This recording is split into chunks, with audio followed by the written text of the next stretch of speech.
स्वागत है आपका मेरे यूट्यूब चैनल पर। आज मैं आपको बहुत ज़रूरी अपडेट देने आया हूँ। आज मैंने कोई किसी चीज़ को लेकर वीडियो नहीं बनाया है, किसी भी शेयर को लेकर, लेकिन बहुत ही ज़रूरी इन्फॉर्मेशन लेके आया हूँ। और इन्फॉर्मेशन ये है कि महाराष्ट्र में लॉकडाउन 31 मार्च तक कर दिया गया है और लगातार कोरोना का संक्रमण बढ़ रहा है। ये शेयर मार्केट के लिए सबसे गंभीर चिंता का विषय है। तो अब क्या करना है ये मैं आपसे बात करूंगा अभी, लेकिन समझने वाली बात ये है कि जितनी भी रैलियां हो रही हैं, उस रैली में प्रधानमंत्री जा रहे हैं, पश्चिम बंगाल की मुख्यमंत्री जा रही हैं, इतने राज्यों में चुनाव हो रहे हैं। जैसे ही चुनाव ख़त्म होंगे, मेरा अनुमान है और मेरा एक्सपीरियंस है without being biased for any party कि शायद लॉकडाउन लग सकता है। और लॉकडाउन पहले जैसा नहीं होगा, मे बी लॉकडाउन होगा हल्का फुल्का और कंटेनमेंट जोन को आइडेंटिफाई करके कुछ किया जा सकता है।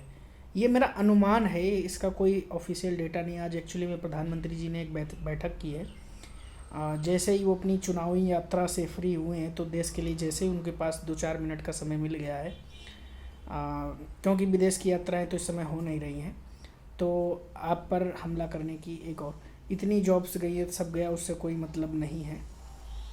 प्रधानमंत्री जी को अगर लॉकडाउन लगाना है तो सबसे पहले मेरे हिसाब से अपनी जुबान पर लगा देना चाहिए, क्योंकि जितना वो बोलते हैं और जितना वो करते हैं उसमें कहीं भी कोई मेल मिलाप होता नहीं है। अब मैं बहुत बड़ा भक्त था, आप जाके देख सकते हैं मेरे फेसबुक अकाउंट पर कितना मैं मोदी सपोर्टर था, लेकिन किसी एक इंसान का सपोर्टर होने से देश को बहुत बड़ा नुकसान हो जाता है। मेरा मानना है कि अगर आपके लिए कुछ अच्छा हो रहा तो वो दिखना भी चाहिए।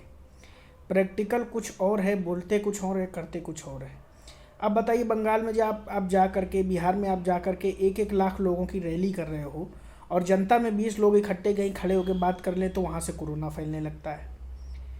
अब शेयर मार्केट के लोगों के लिए क्या करना चाहिए? भाई साहब, अगर लॉकडाउन लग गया, अगर कोरोना का केस बढ़ता रहा ऐसे ही, तो मेरा हिसाब है टेम्परेरी बेस पे शेयर बेच के आपको एग्जिट कर जाना चाहिए तत्काल प्रभाव से। स्थिति पर लगातार नज़र बनाए रखिए। मेरे लिए हर समय वीडियो बनाना संभव नहीं है, तो स्थिति पर नज़र बनाए रखिए। अगर कोरोना के कारण लॉकडाउन लगता है तो मेरी आपको राय है शेयर मार्केट से तत्काल प्रभाव से एग्जिट करिए और लगातार न्यूज़ पे बने रहिए, क्योंकि न्यूज़ अगर पता है तभी शेयर मार्केट में आप ज़िंदा रह सकते हैं, वरना आप नुकसान के तौर पर मारे जाएंगे। बाकी रही इस देश की बात, तो इस देश में जो हो रहा है, मुझे या तो मोदी विरोधी या तो कुछ भी छोटी मोटी बात तो पाकिस्तान और ये फलाना ढिमका लोग कह देते हैं कि चाहे ये पाकिस्तानी, चाहे मेरे लिए क्या कहेंगे, लेकिन इधर उधर कोई भी मतलब इस देश में कुछ रह नहीं गया है। किसी कोई अपना दिमाग यूज़ करके नहीं, हर कोई एक पार्टी के प्रवक्ता की तरह से तो बात करता है। मतलब मैं अगर गलत कह रहा हूँ तो बताइए, आप कमेंट कीजिए, इस बात को बताइए कि अगर 1-1 लाख लोगों की रैली हो रही है, वहाँ पर कोरोना नहीं हो सकता है। वहाँ पर प्रधानमंत्री जी जाते हैं, ममता बनर्जी जी जाती है, चाहे कोई भी हर पार्टी के नेता जाते हैं, वहाँ पर कोई नहीं बोलता कि कोरोना का केस बढ़ रहा। जहाँ चुनाव ख़त्म था कोरोना आ जाएगा। मतलब जनता की मार के रखो, अपना भला देखो।